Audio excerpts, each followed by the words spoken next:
Vincence. Merci de votre fidélité à Radio Notre-Dame. Très belle matinée à tous. Les prochains points sur l'information, ce sera à 8h avec le Flash Info et à 8h30 avec l'actualité internationale dans le journal de Radio Vatican. Mais tout de suite, comme tous les matins à 7h35, votre rendez-vous, c'est le Grand Témoin présenté par Louis Dauphren. Le Grand Témoin. Louis Dauphren.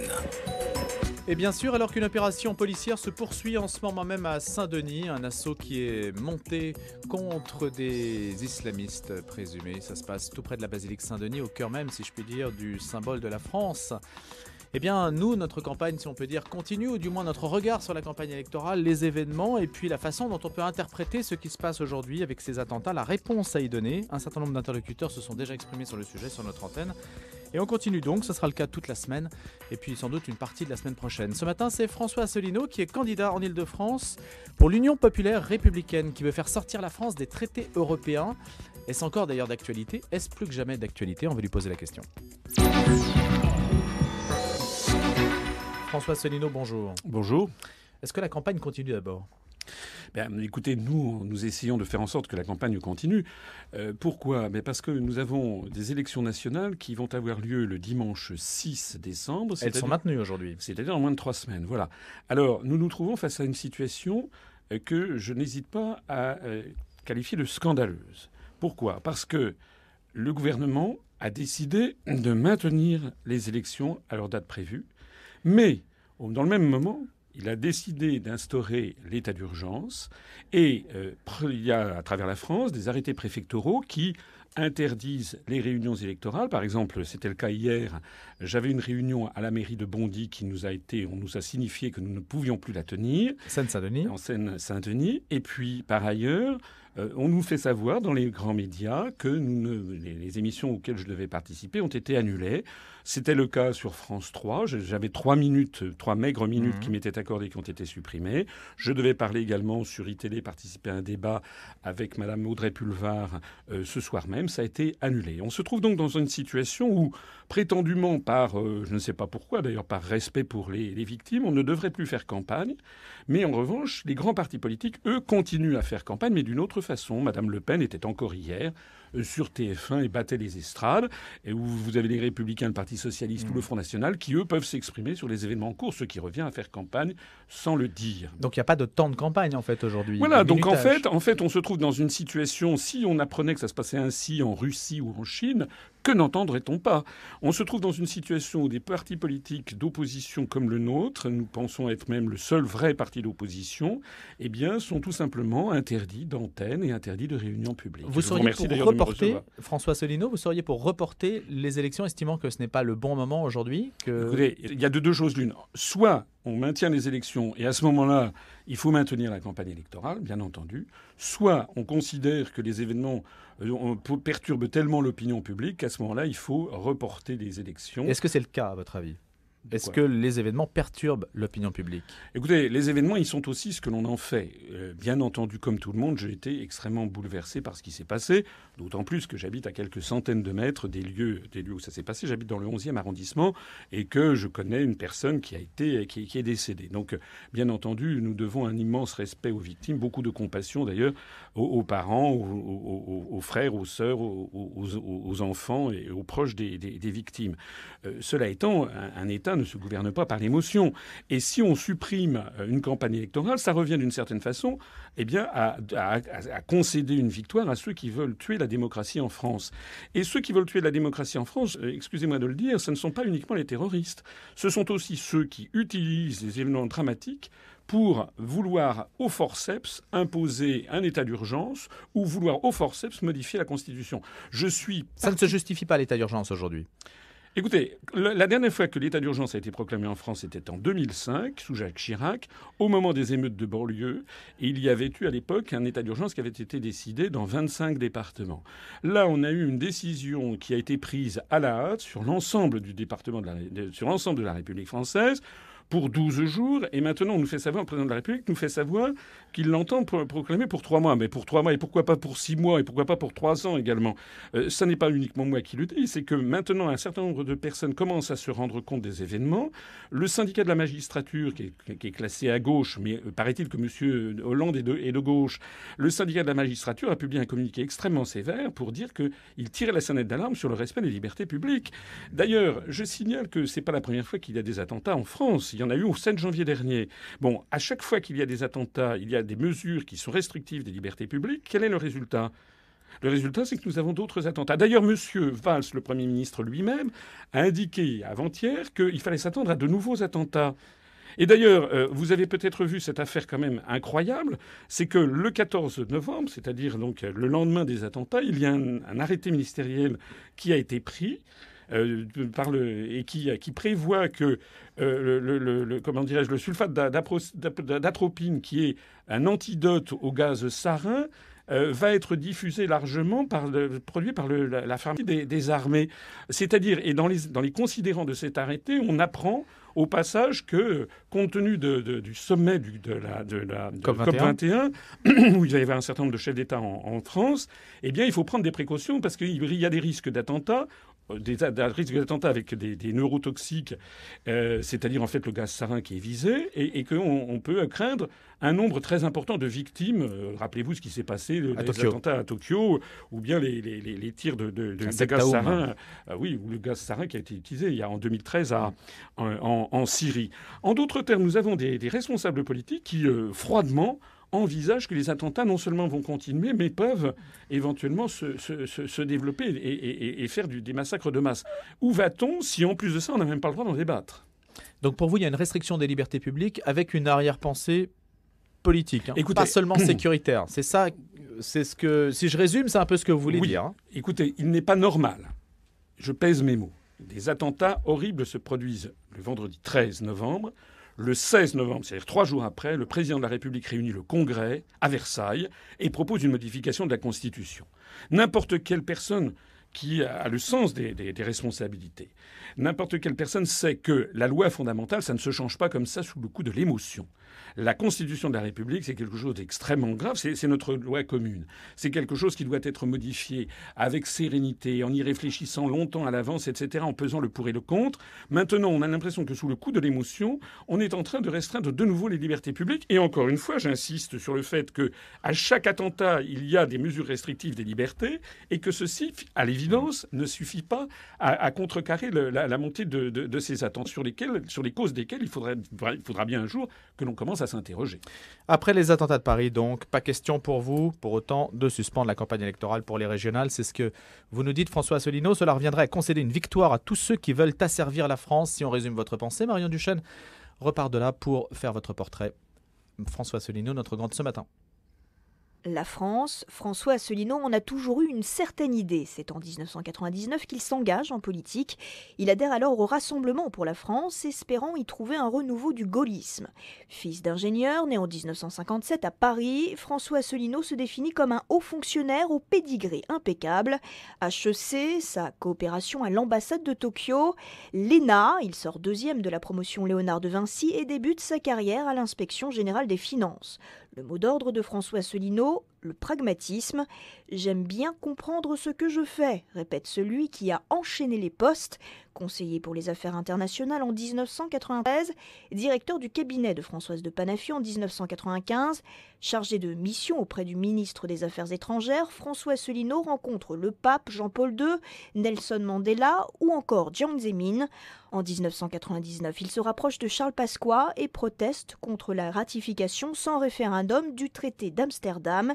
Élu conseiller de Paris en 2001 sur la liste du Rassemblement pour la France, il est nommé à la tête de l'intelligence économique à Bercy par Nicolas Sarkozy. La politique politicienne, très peu pour François Asselineau. J'ai réalisé que l'État n'était plus dirigé, qu'on avançait de manière mécanique, sans aucune stratégie. Il redevient alors inspecteur des finances et enseigne dans plusieurs écoles de commerce. Le cheval de bataille de François Asselineau, faire sortir la France des traités européens sereinement, unilatéralement et de manière démocratique.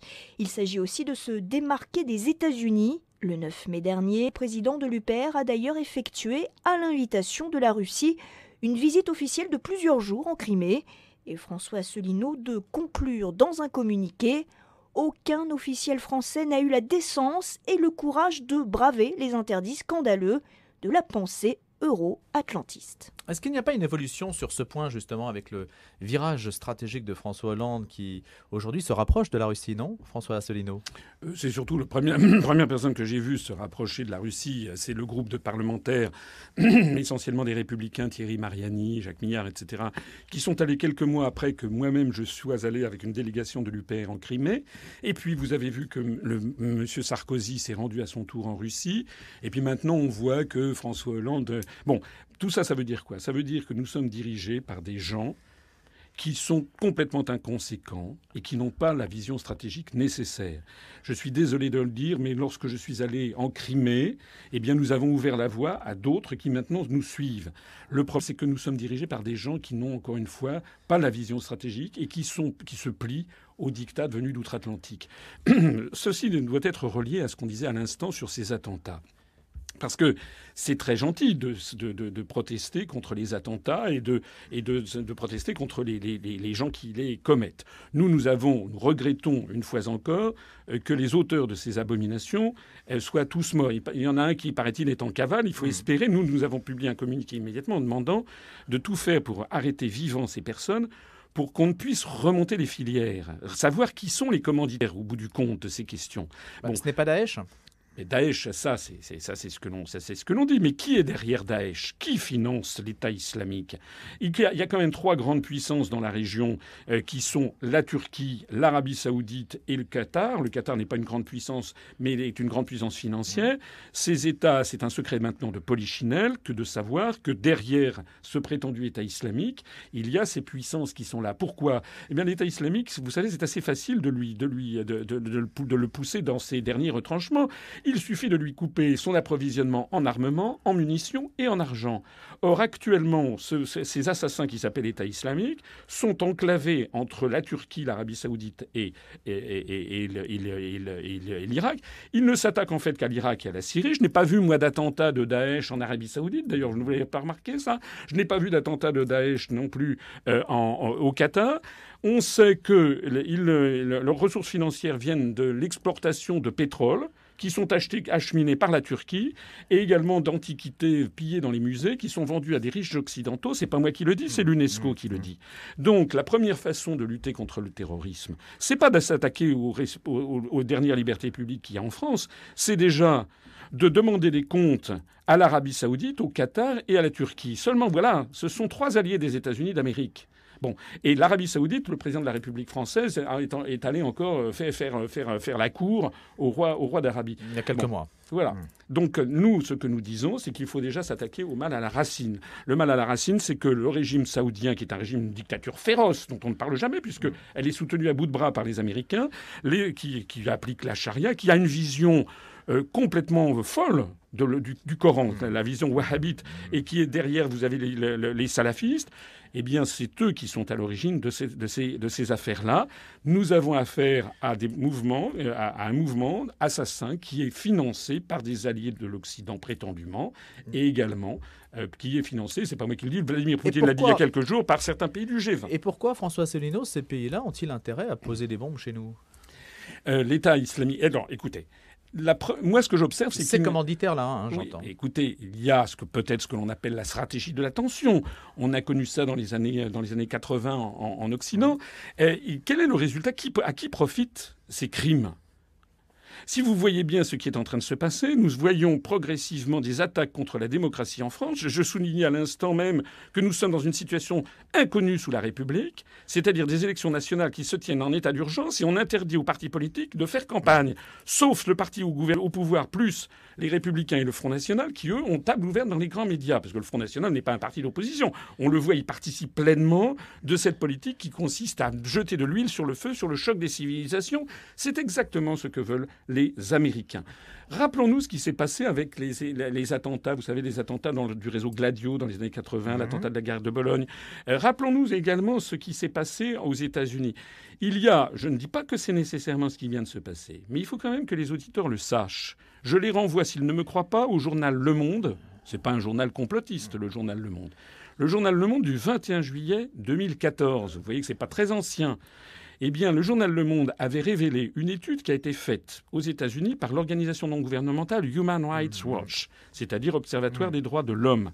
Cette étude, d'ailleurs, il y a un dossier qui est en ligne, que l'on peut trouver sur Internet, qui fait plusieurs dizaines et dizaines de pages. C'est une étude qui a été réalisée de façon extrêmement sérieuse par des universitaires, des chercheurs, des responsables des forces de l'ordre. On s'est aperçu qu'aux États-Unis, un grand nombre d'attentats terroristes islamistes avaient en fait été financés, soutenus, organisés d'un point de vue, logistique, par rien moins que le FBI. Voilà. Donc vous supposez qu'il y a la main de l'Amérique derrière. Ça va quand même assez loin, parce que les Américains nous ont proposé leur soutien logistique. Oui, bien entendu. L'Union européenne aussi. Je ne dis pas que c'est nécessairement le cas. Oui. Je dis simplement qu'il faut se poser toutes les questions en la matière et savoir à qui profite le crime. Mais pour obtenir un durcissement sécuritaire dans les pays vassalisés par les États-Unis, si je vous suis. Écoutez, tout est possible. Allez voir, c'est pas moi qui l'invente. Allez voir le journal Le Monde du 21 juillet 2014. Voilà. Qu'est-ce qui se passe derrière ? Quelle est la façon dont progressivement on est en train de remettre en question l'ensemble de comment dire, toutes les libertés, même les manœuvres des pays occidentaux. C'est comme cette affaire de migrants. L'affaire de migrants, on a des gouvernants. Regardez Angela Merkel ou François Hollande. On a d'un seul coup, on a vu arriver des foultitudes de migrants avec des drames humains épouvantables. Bien, nous avons été d'ailleurs de ceux qui ont dit on ne peut pas rejeter les gens à la mer. Il faut évidemment accueillir ces personnes, mais il y a quand même, ce sont des réfugiés de guerre. Il y a un organisme qui s'appelle le Haut Commissariat pour les réfugiés des Nations Unies, qui normalement est chargé de s'occuper de ces problèmes et ensuite de répartir ces personnes à travers l'ensemble des pays de l'ONU. Pourquoi est-ce qu'on a systématiquement présenté l'Union européenne comme étant le seul endroit où devaient aller se réfugier ces migrants ? Pourquoi est-ce qu'ils ne vont pas en Amérique du Nord ? Pourquoi est-ce qu'ils ne vont pas dans les pays de la Ligue arabe ? Pourquoi est-ce qu'ils ne vont pas dans l'ensemble des pays du monde ? D'un seul coup, nous avons nos dirigeants qui, au claquement de doigts, ont obéi en fait à cette espèce d'idée dominante qui a été lancée dans les médias. On a découvert d'ailleurs ensuite que derrière, il y avait M. George Soros et son Open Society qui poussaient à la roue. On a appris que la Commission européenne... Pourquoi ? Pour faire venir les migrants ? La Commission européenne a fait savoir il y a quelques jours qu'il fallait que l'Union européenne accueille 3 millions de migrants d'ici 2017. Bon, tout ça, c'est... Et pourquoi donc ? Et pourquoi 3 millions ? Et puis vous avez vu que le patron d'Airbus, qui est un Allemand, s'est félicité en disant « Mais maintenant, il va falloir baisser les salaires, d'ailleurs, des ouvriers pour pouvoir se mettre au niveau de ces migrants. » Alors, donc, tout ça, il paraît qu'on devait recevoir... Maintenant arrivent les attentats. D'un seul coup, Mme Merkel, M. Hollande, d'un seul coup, font virage à 180 degrés, disent « Ouh là là là, il y a eu des assassins qui se sont glissés parmi ces migrants. » Et le soir même du vendredi 13 novembre, le gouvernement et M. Hollande ont proclamé la fermeture des frontières. Moi, quand j'ai vu cette dépêche... Fermeture ou oui, rétablissement ? Non, fermeture. Rétablissement des contrôles. Non, fermeture des frontières. J'ai vu cette dépêche, j'étais sidéré. Et puis 2 heures après est arrivé un contrôle. Non, en fait, non, c'est pas fermeture, c'est simplement un rétablissement du contrôle. Voilà. Pourquoi ? Parce que tout simplement, on ne peut plus fermer les frontières. Tout a été retiré sur, par exemple, la frontière avec la Belgique. Ça tombe d'ailleurs particulièrement bien de citer cet exemple, puisque justement, les terroristes venaient de Belgique. On a donc l'impression de dirigeants qui sont un peu comme une espèce de bouchon sur l'océan, qui ne savent plus quoi faire, qui n'ont plus aucune vision stratégique sur ce qu'il faut faire, qui disent un jour quelque chose, le lendemain changent à 180 degrés, et qui n'ont, en fait, ils ne savent plus, ils sont dans les mains de forces qui pilotent... Et alors où sont-elles, ces forces qui pilotent ? C'est à Bruxelles. Bruxelles a concédé quand même un dépassement du déficit pour des raisons de sécurité. Vous l'avez vu, oui, François ? Oui, j'ai vu ça. Bon, ça fait plaisir. Bon, c'est cosmétique. Oui, d'abord, c'est cosmétique, mais ça prouve au passage à quel point tout ce que nous présente... Si vous voulez, ce qu'on nous présente hier comme quelque chose d'une abomination de la désolation, le lendemain, c'est ce qu'il faut faire. Nous militons. J'ai créé ce mouvement politique le 25 mars 2007 pour appeler les Français à sortir de l'Union européenne, de l'euro et de l'OTAN. 50e anniversaire du traité de Rome. Et de l'OTAN, précisément pour que les Français récupèrent leur droit inaliénable à décider eux-mêmes de leur avenir collectif. Qu'est-ce que je n'ai pas entendu? Il y a encore quelques semaines, on me disait, vous voulez fermer la France sur elle-même. Non, j'ai jamais voulu fermer la France sur elle-même. Est-ce que la Suisse, qui n'est ni dans l'Union européenne, ni dans l'OTAN, est-ce qu'elle est fermée sur elle-même? C'est au contraire le pays où il y a le plus d'organisations internationales et de conférences internationales qui se tient. Nous voulons que les Français reprennent en main leur propre démocratie.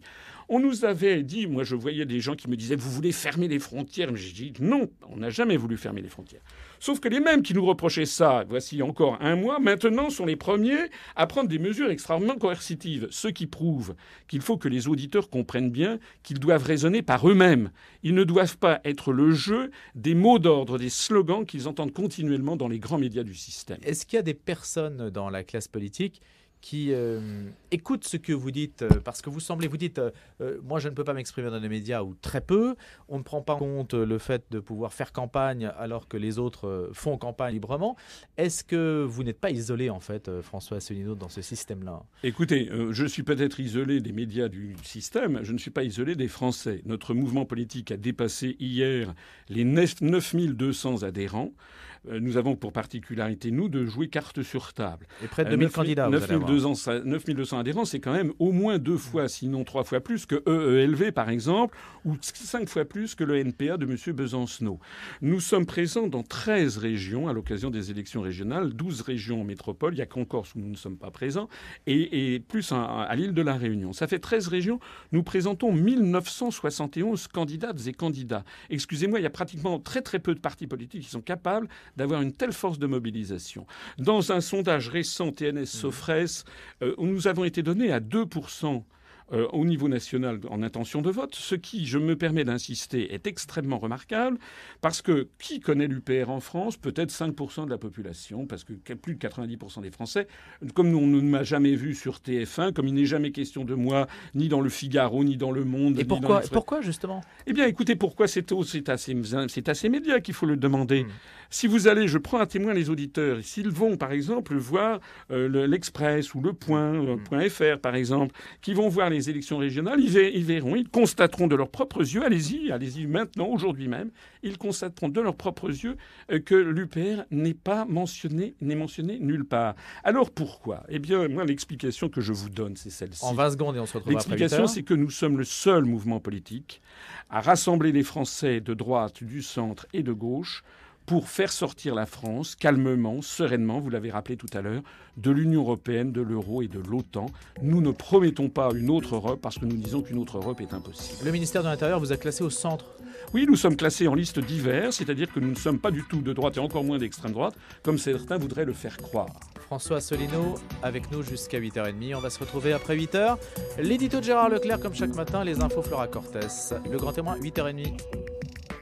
François Asselineau, président fondateur de l'UPR, l'Union populaire républicaine, tête de liste au régional en Île-de-France, inspecteur des finances, qui a voyagé dans 85 pays dans le monde. Donc le caractère cosmopolite ne vous est pas étranger. François Asselineau, vous habitez à quelques centaines de mètres, vous l'avez dit tout à l'heure, du Bataclan. Et que pensez-vous de cette affirmation de Gérard Leclerc selon lequel il y a une dislocation finalement de la société française qui n'est pas due, alors je renvoie à votre thématique qui vous est chère, qui n'est quand même pas due à l'Union européenne ni aux États-Unis, Si, pour une large part. C'est bien un échec français, de la République française. Mais attendez, qu'est-ce qui se passe d'ailleurs lorsqu'il y a des drames nationaux? Vous avez vu aussitôt qu'est-ce qui se passe?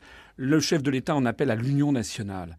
Parce que lorsqu'il y a un drame absolu, la seule chose qui au bout du compte tient la route, c'est la solidarité nationale héritée depuis des siècles. Voilà la réalité. Le problème auquel nous avons affaire, et je ne suis pas là du tout pour trouver des circonstances atténuantes à ces assassins qui ont commis ces crimes. Je me permets d'ailleurs de souligner, et l'édito de Gérard Leclerc me permet de le souligner, que parmi les victimes, il y a aussi des Français d'origine maghrébine et musulmans. Donc il ne faut pas, parce que je vois par exemple des affiches du Front National absolument scandaleuses qui sont là pour semer la guerre civile entre les Français. Vous avez vu sur les banlieues, choisies en lieu, où on opposerait une femme voilée à quelqu'un qui porterait le bonnet phrygien de la République. Ce que nous disons, c'est qu'il faut qu'il y ait un grand retour à la France et aux valeurs de la France et à l'éthique et à la morale. Je ne suis pas là pour trouver des circonstances atténuantes aux assassins, mais je voudrais quand même signaler qu'il y a un proverbe chinois qui dit « le poisson pourrit par la tête ». Comment voulez-vous que dans les banlieues où il y a des jeunes qui sont paumés, qui n'ont pas d'emploi, qui ont un avenir bouché, quand ils regardent la télévision, quand ils vont au cinéma, ils voient des productions américaines où tout le monde tire dans le tas, Vous savez qu'aux États-Unis, depuis le 1er janvier jusqu'à maintenant, il y a des sites Internet qui sont dédiés à ça. Vous avez eu plus de 40 000 victimes aux États-Unis depuis le 1er janvier de tirs et de fusillades. Il y a eu pratiquement plus de 300 mass shootings, comme on dit aux États-Unis, des gens qui tirent sur plus de 4 à 5 personnes. D'ailleurs, toutes les semaines, nous avons ce genre d'informations qui nous parviennent d'outre-Atlantique, mais seulement sur les cas les plus calamiteux. Voilà le genre de société que l'on présente, avec une société qui a perdu tout repère, tout sens, et où on a l'impression que la seule chose qui prédomine, c'est la loi du fric et le cynisme absolu. Des affaires, excusez-moi de le signaler, mais des affaires comme l'affaire Big Malion, où l'on voit que M. Sarkozy a dépassé de 20 millions d'euros les dépenses autorisées. Et on ne sait pas d'ailleurs les financements. Il paraît qu'il y a un livre de Pierre Péan qui va bientôt sortir sur M. Sarkozy qui nous en apprend de belles sur les relations financières avec Kadhafi ou avec l'émir du Qatar. Lorsqu'on voit que le Parti socialiste, M. Thévenoud, qui était ministre de la République, ne payait pas ses impôts, résultat des courses, il retrouve un poste de député. Il n'est pas inquiété par la justice. Lorsqu'on voit que M. Cahuzac, qui était ministre des Finances, organisait des colloques contre la fraude fiscale, il était lui-même l'un des premiers fraudeurs. Bon, ça, ce genre de choses, c'est ravageur, vu dans les banlieues. Donc la première chose, si on veut rétablir de l'État et l'autorité de l'État, comme disait Charles de Gaulle, il faut déjà que l'État donne l'exemple. Et il faut déjà que l'amour de la France et de la République soit mis au premier rang des priorités. Or, la construction européenne, je suis désolé, part du principe que l'État, que la République française, que la France serait une structure d'ailleurs complètement obsolète et dont il faudrait se débarrasser. J'espère qu'on va avoir l'occasion d'ailleurs à ce propos de dire un mot sur le charcutage des régions à l'occasion de ces élections régionales. Justement, peut-être peut-on y venir directement parce que c'est une étape clé. Voilà. Personne ne parle, sauf l'Union populaire républicaine, de ce qui est en train de se passer, c'est-à-dire qu'on convie les Français à voter à des élections régionales alors que le périmètre des régions a été profondément modifié. Certes, ça n'est pas le cas en Île-de-France, mais nous présentons dans toutes les régions, et vous savez que vous avez par exemple maintenant la région Bourgogne-Franche-Comté, la région, Alsace, Champagne-Ardenne, Lorraine, la région Nord-Pas-de-Calais, Picardie, etc. Nous sommes le seul mouvement politique qui expliquons ce qui se cache derrière tout ça. On nous explique, qui est on d'ailleurs. Le 11, c'est une espèce d'entité dont on ne sait pas très bien qui elle représente. On nous explique qu'il faut supprimer les départements. Or, les départements, ils sont hérités directement de la Révolution française. Ils ont été créés le 15 janvier 1790 pour assurer l'égalité des Français et des territoires. On nous explique qu'il faudrait supprimer les départements au motif que ce ne serait plus à la taille d'aujourd'hui. Je prenais l'exemple de la Suisse tout à l'heure. Il y a 26 cantons en Suisse qui sont moitié moins peuplés que nos départements. La Suisse se porte très bien, merci pour elle. On nous explique qu'il faudrait supprimer les départements, qu'il faudrait fusionner les communes, c'est-à-dire éloigner le maire de ses administrés, et qu'il faudrait créer de grandes régions auxquelles il faudrait d'ailleurs donner de plus en plus de pouvoir et auxquelles il faudrait inciter à traiter directement avec Bruxelles. Donc sur le mode des lenders. Voilà. Ce qui se cache derrière, et je pèse mes mots, et je crois que tous les auditeurs doivent bien peser ça, ce qui se cache derrière, c'est à horizon de 10 ans, la destruction de la France. Et ce n'est pas une vaticination de ma part. De l'État du niveau français, de niveau France. Parce qu'à force de donner de plus en plus de pouvoir à ces régions, d'inviter ces régions à traiter directement avec Bruxelles, de favoriser par ailleurs le développement des langues régionales et minoritaires. Vous avez vu que le président de la République a voulu relancer la ratification de la Charte des langues régionales et minoritaires. Ça a été retoqué provisoirement par le Sénat. Mais M. Sarkozy avait fait introduire dans le dos des Français un nouvel article 74 alinéa 1 de la Constitution pour dire que les langues régionales appartiennent au patrimoine de la France. Ce qui se cache derrière tout ça au bout du compte, c'est la dislocation de notre pays. Et ceux qui ne me croient pas, je les invite à regarder ce qui se passe en Espagne avec le drame qui est en train de se nouer en Catalogne. La situation est absolument dramatique puisque vous avez d'un côté une majorité maintenant de la population en Catalogne qui réclame son indépendance, mais c'est une indépendance pour rire, dans le cadre de l'Union européenne. Et le gouvernement madrilène et l'armée qui a fait savoir que dans cette situation, l'armée interviendra militairement contre les Catalans. Je signale que ça n'est pas uniquement le cas de la Catalogne et de l'Espagne, c'est le cas de l'Écosse. Vous avez vu qu'aux dernières élections générales, l'Écosse a envoyé tous les députés écossais sont désormais indépendantistes. Indépendantistes dans le cadre de l'Union européenne. Le dirigeant prétendu indépendantiste écossais avait dit que les premières décisions qu'il prendrait, ça serait de faire entrer l'Écosse nouvellement indépendante dans l'Union européenne. Deuxièmement, puisqu'elle en serait sortie en sortant du Royaume-Uni. Et deuxièmement, d'instaurer une grande base de l'OTAN en Écosse. Regardez ce qui se passe en Belgique avec la Flandre, qui réclame également son indépendance. l'indépendance. Donc un émiettement organisé. Un émiettement organisé et pour le plus grand profit de qui ? Pour le plus grand profit, parce que on le voit en ce moment avec ces affaires dramatiques. Si on vous suit sur les États-Unis. Il s'agit de créer les États-Unis d'Europe avec comme langue générale ce que les linguistes appellent une koiné, c'est-à-dire l'anglo-américain. Regardez la langue, Madame Fioraso a décidé, la loi Fioraso, maintenant on veut apprendre la langue anglaise, même maintenant quasiment à l'école maternelle. En tout cas, maintenant dans l'enseignement supérieur en France, les enseignements sont de plus en plus en américain. Et au même moment, on favorise les langues régionales et minoritaires. Au même moment, on développe, on dit aux régions, vous devez traiter directement avec Bruxelles. Vous donnez toujours des cours en école de commerce Non, je ne donne plus de cours, je suis trop occupé. Mais vous ne les donneriez pas en anglais? Mais attendez, moi quand j'étais à l'ENA ou à HEC... C'était déjà en anglais? Non, j'avais des cours d'anglais. C'est tout à fait normal d'avoir des cours d'anglais. J'avais d'ailleurs aussi des cours de japonais et des cours d'allemand. Parce que le monde ne se réduit pas aux États-Unis d'Amérique. Nous ne sommes pas pour refermer la France sur elle-même.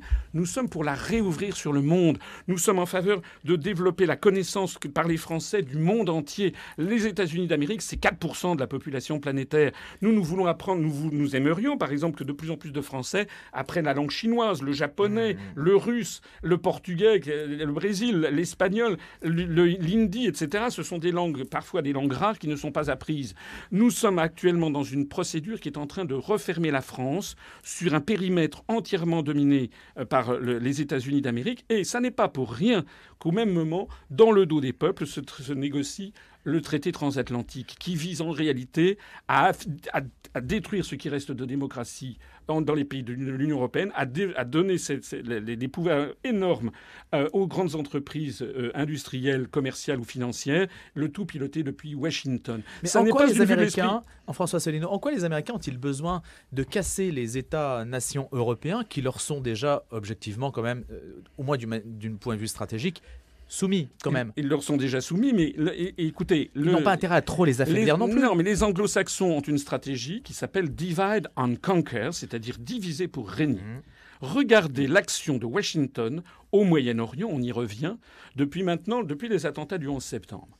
Après les attentats du 11 septembre 2001 aux États-Unis, les Américains ont décidé, ils l'ont dit ouvertement, de procéder au remodelage du Moyen-Orient. Le résultat, c'est que vous avez l'Afghanistan, l'Irak, la Somalie, le Soudan, la Libye, la Syrie et même maintenant c'est l'Ukraine qui sont des États qui étaient auparavant des États unitaires qui ont été pulvérisés. Le résultat, c'est le développement des seigneurs de la guerre, le développement des trafics de drogue, le développement du terrorisme et tous ces États qui pouvaient, j'ai oublié de citer auparavant, il y avait la Yougoslavie, tous ces États qui auparavant pouvaient représenter des pôles de résistance à l'hégémonie américaine sont en train d'être détruits. Eh bien cette politique de diviser pour régner, elle ne s'arrête pas. C'est comme le nuage de Tchernobyl, elle ne s'arrête pas à la frontière de la France. Nous avons actuellement une politique déterminée, venue d'outre-Atlantique, relayée, il n'y a pas que les Américains, une oligarchie euro-atlantiste relayée par Bruxelles et par la Commission européenne dans le cadre de la politique dite des euro-régions qui vise à pulvériser les États-nations pour avoir justement le même degré de congruence, de granulométrie administrative de part et d'autre de l'Atlantique. La grande région Bourgogne-Franche-Comté, par exemple, ça sera la taille de la Virginie occidentale. La grande région Aquitaine-Limousin-Poitou-Charentes, c'est la taille de la Caroline du Sud. Voilà ou de la taille des grands lenders allemands. Il faut bien que les Français mesurent ce que je dis. S'ils ont un doute, ils vont sur notre site upr.fr. Ils vont regarder la conférence que je fais sur les euro-régions et ils méditeront les éléments d'information que je leur donne. Parce que il y a 15 ans, on aurait dit aux Espagnols, la Catalogne va réclamer son indépendance, les gens auraient rigolé. Ils auraient dit qu'est-ce que c'est que cet olibrius? Maintenant, nous y sommes. Donc si les Français ne se ressaisissent pas, s'ils n'envoient pas un message massif en votant pour notre mouvement politique UPR, pour que nous fassions un score qui stupéfie la scène politique française, et je pense que nous allons faire un bon score, eh bien, si les Français ne se ressaisissent pas, ils sont en train, sans s'en rendre compte, d'être les fossoyeurs de leur propre patrie.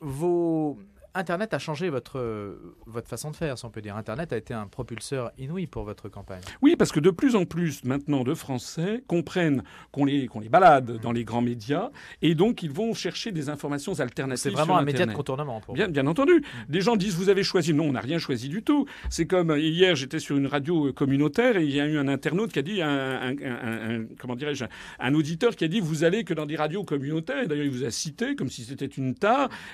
Mais j'ai dit mais attendez, que l'on me propose d'aller sur TF1, sur France 2, sur France 3, je suis preneur, sur RTL ou sur RMC. Le problème, c'est que nous n'avons pas accès à ces médias parce que les gens ne veulent pas débattre des vrais sujets. Vous estimez qu'il y a un mot d'ordre contre vous? Oh, je ne sais pas si c'est un mot d'ordre. Simplement, ça gêne terriblement. Je tiens de la bouche d'un très, très grand journaliste français qui m'a dit les gens ne veulent pas vous recevoir, ne veulent pas débattre avec vous parce qu'on ne sait pas quoi vous répondre. Parce que je connais mes dossiers, je connais les articles des traités. C'est d'ailleurs pour ça que j'avais été promu et propulsé à des postes de responsabilité, notamment au ministère des Finances. Je connais mes dossiers. Alors que, on l'a montré au début de cet entretien, vous avez la France est dirigée par une classe politique d'une extraordinaire médiocrité qui est tel le bouchon sur l'océan, qui ne sait plus quoi faire et qui, au gré des vents, qui obéit à tel ou tel mot d'ordre. François Asselineau, est-ce qu'il n'y a pas une obsession anti-américaine chez vous? Quand, par exemple, je vais prendre une phrase connue de Recep Tayyip Erdogan, le représentant de la Turquie. Les mosquées sont nos casernes, les coupoles, nos casques, les minarets, nos baïonnettes et les croyants, nos soldats. Aujourd'hui, il y a une peur de ça aujourd'hui. Et les Français sont prêts à s'abriter sous le parapluie américain. Oui, mais ça, c'est ce qu'on raconte aux Français.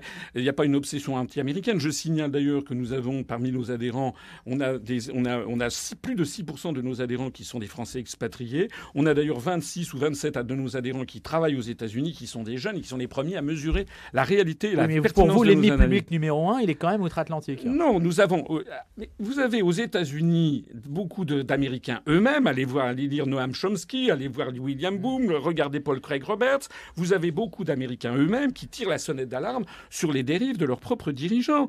Voilà, je ne dis pas, que l'on me comprenne bien, je n'ai pas dit qu'il ne fallait pas faire attention à l'islam fondamentaliste. Bien entendu qu'il faut le faire. Mais enfin, la Turquie que vous citez, M. Erdogan, c'est quand même le premier allié des États-Unis. Et qui est-ce qui veut faire entrer la Turquie dans l'Union européenne? Ce sont les États-Unis. Que les auditeurs qui ne me croient pas aillent voir ma conférence qui s'appelle « Qui gouverne la France ?», qui est sur notre site upr.fr, et ils verront toutes preuves à l'appui, toute citation absolument irréfutable que je mets, parce que dans toutes mes conférences, je ne mets que des citations irréfutables que les gens peuvent aller vérifier. Ils verront que ce sont les États-Unis d'Amérique qui constamment demandent l'entrée de la Turquie dans l'Union européenne. Pourquoi? Parce que les États-Unis veulent faire coïncider le périmètre de l'Union européenne avec le périmètre de l'OTAN. Et la Turquie fait partie de l'OTAN depuis 1955. Il s'agit de contourner la Russie, qui est un ennemi géopolitique, un adversaire géopolitique pour les États-Unis, de la contourner par le sud et de surveiller l'ensemble du Moyen-Orient. Donc, vous avez raison de souligner les propos de Erdogan, qui c'est tout à fait exact. Et Erdogan, dont j'ai souligné que le régime a pour le moins des ambiguïtés avec Daesh, mais les États-Unis eux-mêmes ont des ambiguïtés. Ça n'est pas moi, c'est Hillary Clinton elle-même qui a dit que les États-Unis avaient financé Al-Qaïda. Ça n'est pas moi qui le dis. Est-ce que vous êtes, François Asselineau, pour geler la construction de toute mosquée, pour fermer les mosquées radicales, Est-ce que vous êtes pour des mesures de rétorsion anti-islamiste en France ou anti-islam de manière globale? Moi, je n'aime pas Parce que vous êtes plutôt bien vu, vous, dans les milieux musulmans. Parce que vous savez que la réalité de l'islam, c'est pas ce que l'on nous montre. Voilà. C'est comme si on voulait faire croire que, par exemple, la réalité de l'Église chrétienne, c'était simplement une toute petite fraction extrémiste des chrétiens, dans un sens comme dans l'autre d'ailleurs, parce que il y a des extrémistes de part et d'autre. Vous connaissez, nous sommes un mouvement extrêmement laïque. Bon, comme on dit dans la laïcité, l'État connaît toutes les religions, n'en reconnaît aucune. Bon, le fait qu'il y ait des mosquées, ma foi, si ces mosquées respectent la légalité républicaine, eh bien c'est comme les églises, c'est comme les temples, c'est comme les synagogues. Bien entendu, si ces mosquées sont des foyers d'islamisme, etc., elles doivent être évidemment immédiatement fermées et poursuivies, parce que là, on a affaire à une association de malfaiteurs. C'est tout à fait autre chose. Je signale d'ailleurs, et les auditeurs ne le savent pas forcément, mais c'est que nous avons déjà un arsenal répressif important. Il y a une loi, la loi du 21 décembre 2012, par exemple, qui a prévu que des Français qui sont allés en Syrie rejoindre des camps d'entraînement djihadistes et qui reviennent en France peuvent être immédiatement arrêtés, déférés devant les tribunaux comme appartenant à une association de malfaiteurs et emprisonnés sans avoir commis quoi que ce soit sur le territoire national. Il y a quand même plus de 110 personnes, je crois, qui sont déjà en prison avec cette loi. Donc l'État n'est pas du tout démuni pour lutter contre ce genre de choses. De la même façon, parler à des forces de l'ordre, et moi j'en connais, nous avons d'ailleurs dans notre mouvement politique également des gens qui viennent des forces de l'ordre. Tout le monde sait bien que dans des banlieues, il y a des trafics d'armes. Pourquoi est-ce que l'État n'intervient pas là-dedans ? D'un seul coup, il faut qu'il y ait un drame comme ce qui vient de se produire pour qu'on voit en ce moment ce qui se passe, à Saint-Denis. Eh bien, parce qu'il faut que l'État retrouve son autorité, je le disais, l'autorité de l'État. C'est une absence d'autorité. Oui. On pourrait le faire, mais on ne le fait pas. Bien entendu. Et puis, par ailleurs, quand on ne cesse que de couper dans les budgets des forces de l'ordre, de la gendarmerie, de la police, comme d'ailleurs dans l'école, comme dans les hôpitaux, etc., pour les contraintes fixées par Bruxelles, eh bien évidemment, l'État est en train d'être complètement démuni. Mais on le voit d'ailleurs sur ce qui se passe en ce moment en Méditerranée orientale. La France, finalement, a des moyens de frappe militaire qui sont très insuffisants par rapport à la menace. Vous voyez la main américaine donc qui asservit l'Europe occidentale, la France en particulier, et l'État qui est menacé par ces eurorégions. Concernant aujourd'hui la pénétration islamiste, vous dites qu'il n'y a pas, d'une certaine façon, il n'y a pas à s'inquiéter de cet aspect-là des choses parce que la France est plus familiarisée avec le monde musulman qu'on veut bien nous le faire croire. Non, je n'ai pas dit qu'il n'y avait pas à s'inquiéter. J'ai dit que... On sait que les mosquées sont dirigées qui par le Maroc, qui par l'Algérie. Ce sont aussi des pénétrations étrangères en France. Mais ce n'est pas normal. Je n'ai pas dit qu'il ne fallait pas s'inquiéter. Bien sûr qu'il faut être vigilant sur toute situation. Voilà. Il faut être vigilant sur la pénétration, effectivement, des mouvements islamistes, c'est vrai. Mais il faut être aussi vigilant sur l'hyperpuissance du moment. Ça n'est pas moi. Ne me faites pas passer pour un olibrius. Qu'est-ce qu'a dit les déclarations de François Mitterrand juste avant de mourir? Ça a été rapporté dans le dernier Mitterrand. François Mitterrand a dit à Georges-Marc Benamou, c'est un livre paru chez Plomb en 1997, « La France est en guerre et les Français ne le savent pas. Les Américains veulent un pouvoir sans partage sur le monde. C'est une guerre inconnue, une guerre sans mort apparemment et pourtant une guerre à mort. » François Mitterrand, il avait passé 14 années à l'Élysée. Il n'avait pas montré spécialement du droit à la menace islamiste. Il avait montré en revanche un État qui est dirigé par des forces qui sont de plus en plus déraisonnables et qui est en train de vouloir asservir l'ensemble de la planète. Voilà la réalité de la situation. Et contrairement à ce que l'on veut bien croire, les États-Unis d'Amérique entretiennent avec l'islam fondamentaliste des relations pour le moins troubles. En fait, ce sont ses alliés. Je rappelle que le wahhabisme et l'Arabie saoudite est tenu à bout de bras par 40 000 soldats américains. Je rappelle que le Qatar ou le royaume du Bahreïn sont des dictateurs aussi féroces que l'Arabie, dont on ne parle jamais, parce que c'est au Bahreïn qu'il y a le siège de la 5e flotte américaine. Je rappelle également les propos qui ont été rapportés d'Hillary Clinton ou de McCain sur les relations avec ce fameux prétendu État islamique, qui ne s'attaque pas d'ailleurs aux intérêts américains. L'avez-vous remarqué? Donc je dis que, encore une fois, ne me faites pas passer pour l'anti-américain de service. Ça, c'est ce que m'avait dit Madame Léa Salamé chez Ruquier. Mais c'est un peu facile de faire ça. Ça permet de botter en touche et d'évacuer sans aucune discussion les éléments d'information accablants que nous mettons sur la table, nous. Et c'est la raison pour laquelle nous disons que nous devons nous rapprocher de la Russie, nous devons nous rapprocher des autres grandes puissances d'équilibre de ce monde, et la France doit jouer ce qu'elle, normalement, elle devrait toujours être, c'est-à-dire le porte-parole de la liberté des peuples et des nations, et un pays républicain et laïque. Je vous assure que parmi les jeunes Français, notamment les jeunes Français d'origine immigrée, et nous en avons pas mal à l'UPR, ce qu'ils attendent d'abord et avant tout, c'est une France qui soit la France. François Asselineau, merci beaucoup d'être venu ce matin. Vous êtes président fondateur de l'UPR, l'Union populaire républicaine, inspecteur des finances, ancien délégué général à l'intelligence économique. Merci d'avoir répondu à la question sur aussi bien les suites à donner, la réponse aux attentats, qu'à votre vision stratégique sur nos rapports avec les États-Unis. Merci beaucoup. Merci. Et à bientôt.